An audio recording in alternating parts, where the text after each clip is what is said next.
basically that was the first high-profile, obviously movie.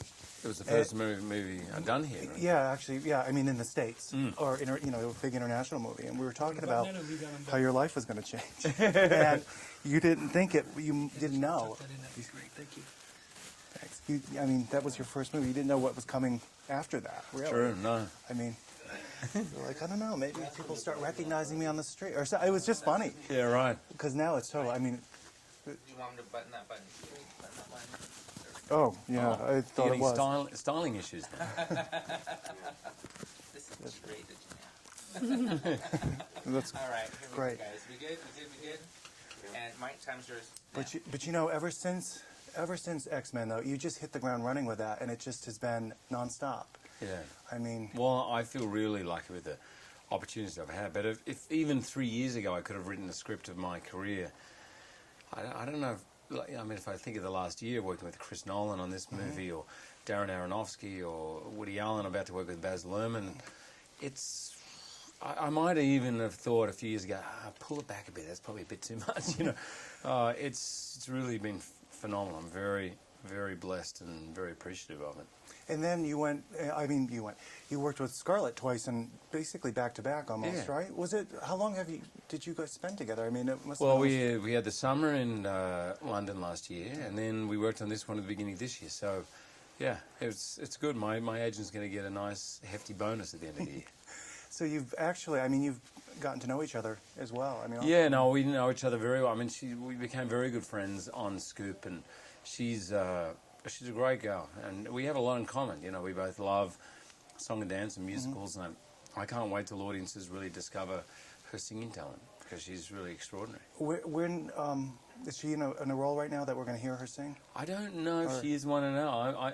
Every time I get a script, maybe with a musical, I kind of talk to her about it. So hopefully I'll be able to convince her one of these days. Well, that's cool.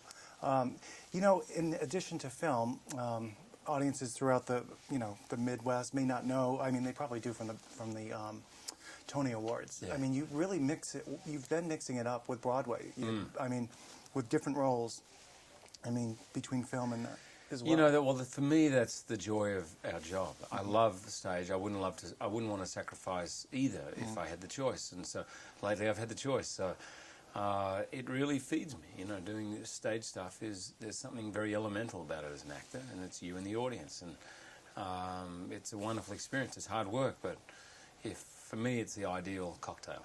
This is a great script, you can tell, because it's a good movie. I mean, it's very intricate. And do you find, do you basically find a lot of good scripts, or is it hard? A lot of actors, some complain about it, some say they find a lot, they can't do it all, or how's it work for you? I don't know.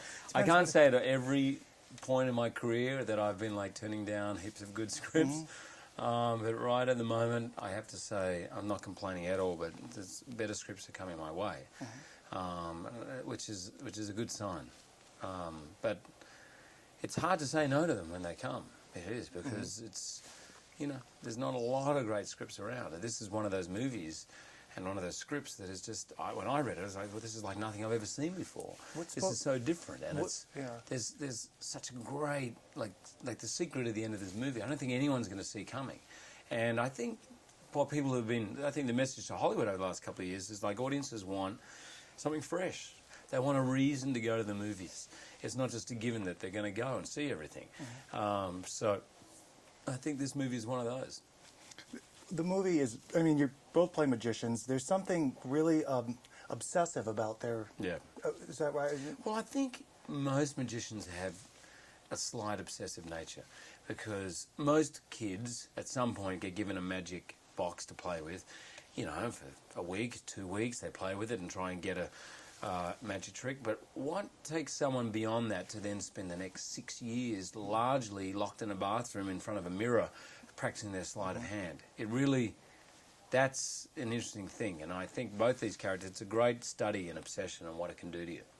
Well, congratulations. Thank you, man. Good to see you again. Thank you. You too.